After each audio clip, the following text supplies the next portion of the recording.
नमस्कार, मैं जितेंद्र चतुर्वेदी। राहुल के साथ बड़ा खेल हो गया है। वो रामलीला मैदान में जुटान कर रहे हैं इस बात को लेकर कि नरेंद्र मोदी को घेरा जाएगा, और उस घेराबंदी का जो आधार है वो वही एसआईआर है जिसे लेकर सदन के पटल पर अमित शाह ने उनको खूब धोया था। लेकिन क्या करिएगा, राहुल गांधी का अपना स्वभाव है और उस स्वभाव के लिहाज से उन्होंने सोचा कि रामलीला मैदान में कुछ कुछ करेंगे। लेकिन वो जो कुछ करना चाहते थे उससे पहले जो खेल हुआ है उसने उनकी उस सभा पर पानी फेर दिया है। सवाल उठता है कि क्या कुछ हुआ है। दरअसल उसी पर हम लोग विस्तार से बात करेंगे। देखिए, 2-3 घटनाएं हुई हैं जिसने राहुल गांधी के पूरे अभियान की हवा निकाल दी है। पहले तो उनका जो अभियान है एसआईआर, वोट चोरी, चुनाव आयोग, इस सब का पोल तो बिहार चुनाव में खुल गया था। उसके नतीजों ने बता दिया कि राहुल गांधी जो कह रहे हैं उससे जनता इत्तेफाक नहीं रखती। जो कसर रह गई थी उसे केरल ने पूरा कर दिया। जी हां, तिरुवनंतपुरम में जो कुछ घटा है वो एक बड़े राजनीतिक बदलाव का संकेत है, और यह घटनाक्रम खतरे की घंटी है कांग्रेस के लिए। कहां? केरल में। कैसे, उसी को हम लोग समझेंगे। यूं तो केसी वेणुगोपाल कह रहे हैं कि क्या मिला वहां पर एनडीए को या बीजेपी को, कुछ नहीं मिला। हां, वो बात ये ठीक कह रहे हैं कि अगर आप नगर निकाय के जो चुनाव है या आप कहें जो स्थानीय चुनाव है, उन चुनावों में अगर टोटलिटी में देखें तो भाजपा के हाथ कुछ नहीं आया है। लेकिन अगर आप तिरुवनंतपुरम में जो हुआ है वहां से देखना शुरू करें तब यह समझ में आता है कि किस तरीके का बदलाव हुआ है। और वो बदलाव एक ऐसे दौर में हुआ है जब केसी वेणुगोपाल केरल से आ रहे हैं। पहली चीज ध्यान रखिएगा।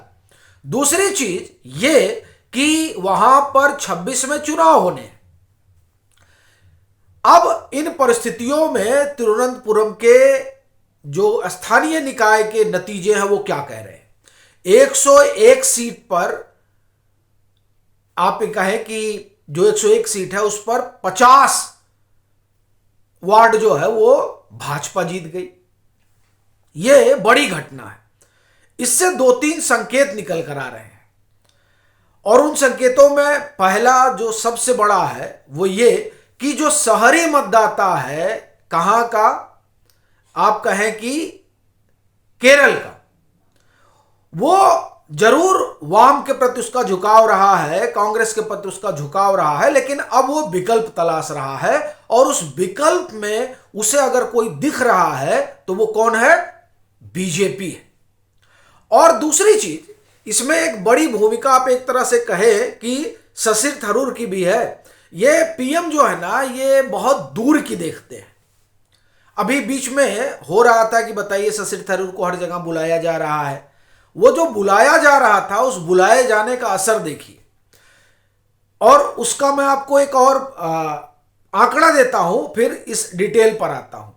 अभी कुछ रोज पहले, रोज ना कहूं महीने पहले, एक सर्वे आया था, और कांग्रेस ने भी एक सर्वे कराया था। उसमें यह बात निकल कर आई थी कि केरल में सबसे लोकप्रिय चेहरा अगर कोई है तो वो शशि थरूर का है, अगर सीएम चेहरे के लिहाज से कांग्रेस देखे तो। यानी केरल का जो एक तरह से आप कहें कि जो एलिट है, उस एलिट में अगर कोई सबसे ज्यादा पसंद किया जाता है तो वो शशि थरूर है। और उसमें फिर मध्यम वर्ग भी आता है, पढ़ा लिखा समाज जो, चूंकि केरल साक्षरता दर के लिहाज से अव्वल है देश में, तो उन लोगों की अपनी सोच समझ भी है, और उस समझ में वो शशि थरूर को सबसे करीब पाते हैं। शशि थरूर इस समय नरेंद्र मोदी के लाडले बने हुए हैं। इसका मतलब यह हुआ कि जो केरल का मध्यम वर्ग है, जो केरल का पढ़ा लिखा वर्ग है, आप ये कहें वो पूरा समाज ही पढ़ा लिखा है, साक्षर है, तो वो जो वर्ग है वो नरेंद्र मोदी को भी पसंद कर रहा है। क्योंकि देखिए, अगर वो ना पसंद करता तो जाहिर सी बात है कि तिरुवनंतपुरम से शशि थरूर जीत कर आते हैं। 4 बार के लोकसभा सदस्य हैं वो, और उस तिरुवनंतपुरम में आप एक तरह से कहें कि उनको वो बीजेपी के खेमे में है। खेमे मतलब अभी तो वो कांग्रेस में ही है। देखिए, वो चाहते हैं कि कांग्रेस उनको बाहर कर दे, कांग्रेस चाहती है कि खुद छोड़ दे। लेकिन शशि थरूर भी आप एक तरह से कहें कि डिप्लोमेट रहे हैं, तो वो पॉलिटिकल डिप्लोमेसी भी खूब जानते हैं। उनको पता है कि अगर खुद छोड़ूंगा सदस्यता चली जाएगी, कांग्रेस अगर निकालेगी तो सदस्यता भी बची रहेगी और मैं शहीद हो जाऊंगा। तो इसलिए वो जा नहीं रहे, कहीं है वहीं पर, लेकिन अंदर खाने वो भाजपा के साथ खड़े नजर आते हैं और इस तरह से वो वहां के लोगों को एड्रेस भी कर रहे हैं कि हम कहां हैं। उसका फायदा जो है वो भाजपा को मिलता हुआ दिखाई दे रहा है। तो इस लिहाज से अगर आप देखें, जो केसी वेणुगोपाल कह रहे हैं उनका नजरिया आप हटा दीजिए, क्योंकि वो बड़े नेता हैं, ठीक है, लेकिन उन्हें सबसे लोकप्रिय चेहरा नहीं माना जाता है। सबसे लोकप्रिय चेहरा जनता किसको देखती है? शशि थरूर को देखती है। शशि थरूर भाजपा के करीब नजर आते हैं और उसका फायदा भाजपा को तिरुवनंतपुरम के स्थानीय निकाय चुनाव में मिला। इसमें जो पहली चीज यह हुई कि मध्यम वर्ग भाग रहा है, और बावजूद इसके कि राहुल गांधी वोट चोर गद्दी छोड़ जैसा नारा देते हैं, बावजूद इसके कि वो ईवीएम की कहानी गढ़ते हैं, बावजूद इसके कि वो चुनाव आयोग को कटघरे में खड़ा करते हैं, बावजूद इसके कि वो प्रधानमंत्री पर, भाजपा पर यह आरोप लगाते हैं कि ये लोग संवैधानिक संस्थाओं पर कब्जा कर रहे हैं, वो आरएसएस पर आरोप लगाते हैं कि हर जगह आरएसएस के लोग बैठाए जा रहे हैं और आरएसएस जिस विचारधारा को फॉलो करती है उस विचारधारा के लिहाज से लोकतंत्र खतरे में है। ये तमाम सारी चीजें राहुल गांधी कहते हैं, लेकिन उसके बाद में भी केरल का जो मध्यम वर्ग है, खासतौर से अगर आप तिरुवनंतपुरम की बात करें, तो वो बीजेपी के साथ खड़ा नजर आता है। यानी राहुल गांधी के जो दावे हैं, राहुल गांधी के जो आरोप हैं, उन आरोपों को, उन दावों को खारिज कर रहा है केरल का समाज। इसका मतलब ये हुआ।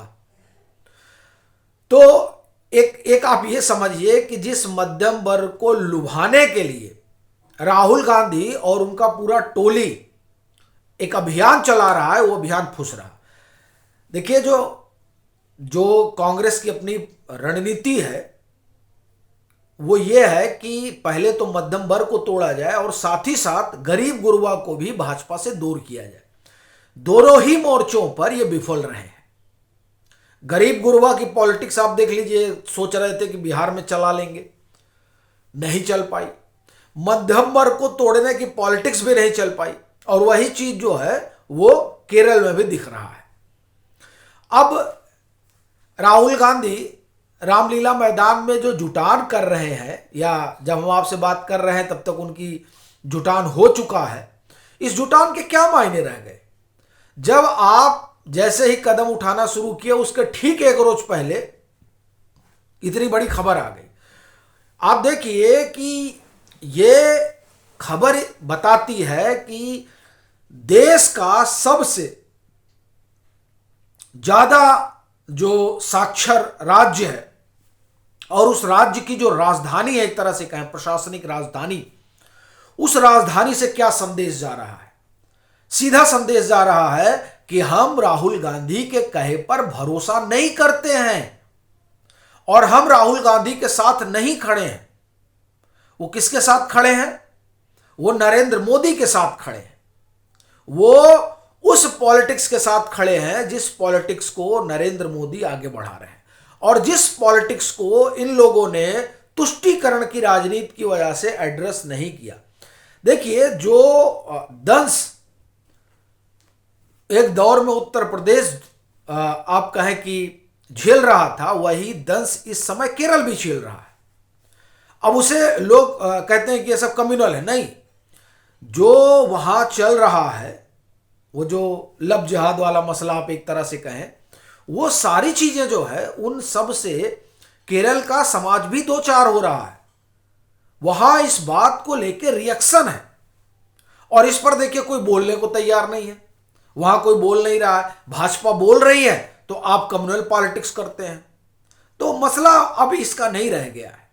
वहां देखिए, वहां क्रिश्चियन समाज भी जो है वो भाजपा के साथ खड़ा नजर आता है। कारण है उसका, वो भुक्तभोगी है। जो चीज गलत है उस चीज को गलत कहने से सिर्फ इसलिए परहेज कर लेना कि हमारा वोट खिसक जाएगा, ये दरअसल जनता के साथ खिलवाड़ है। और ये जो खिलवाड़ किया गया है, उसी खिलवाड़ का नतीजा है कि कांग्रेस जो है वो अपनी जमीन खो रही है। बावजूद इसके कि केसी वेणुगोपाल कह रहे हैं कि भाजपा ने कुछ हासिल नहीं किया। ठीक बात है, भाजपा ने कुछ हासिल नहीं किया अगर हम आंकड़ों पर देखें तो, लेकिन उन आंकड़ों को अगर हम जमीन पर उतार कर देखें तब पता चलता है कि तिरुवनंतपुरम में 50 सीटें जीत लेना यह ऐतिहासिक घटना है। और इस घटना के सीधे निहितार्थ ये हैं कि आने वाले समय में जो विधानसभा चुनाव होना है, उस चुनाव में केरल में एक बड़ा उलटफेर हो सकता है। और यही बात तमिलनाडु में भी बताई जा रही है। देखिए, ये बिहार की जीत ने वैसे ही बेचैन कर दिया है इंडिया ब्लॉक को, और उसमें भी जहां 26 में चुनाव होना वो सबसे ज्यादा परेशान है। फिर वो चाहे पश्चिम बंगाल हो, चाहे तमिलनाडु हो, चाहे केरल हो, हालत खराब हो रखी है इन लोगों की। तो ऐसे समय में जब राहुल गांधी एसआईआर का बिगुल फूंक रहे हो और चुनाव आयोग को कटघरे में खड़ा कर रहे हो, तब केरल के तिरुवनंतपुरम से यह संदेश आ रहा हो कि राहुल गांधी, हम तुम पर भरोसा नहीं करते हैं, हम शशि थरूर के साथ खड़े हैं, केसी वेणुगोपाल को कुछ पता नहीं है, इस तरह का अगर वहां से संकेत मिल रहा हो तो जाहिर सी बात है कि ये प्रधानमंत्री नरेंद्र मोदी के लिए एक बड़ी जीत और राहुल गांधी के सियासी अभियान के लिए सबसे बड़ी हार है।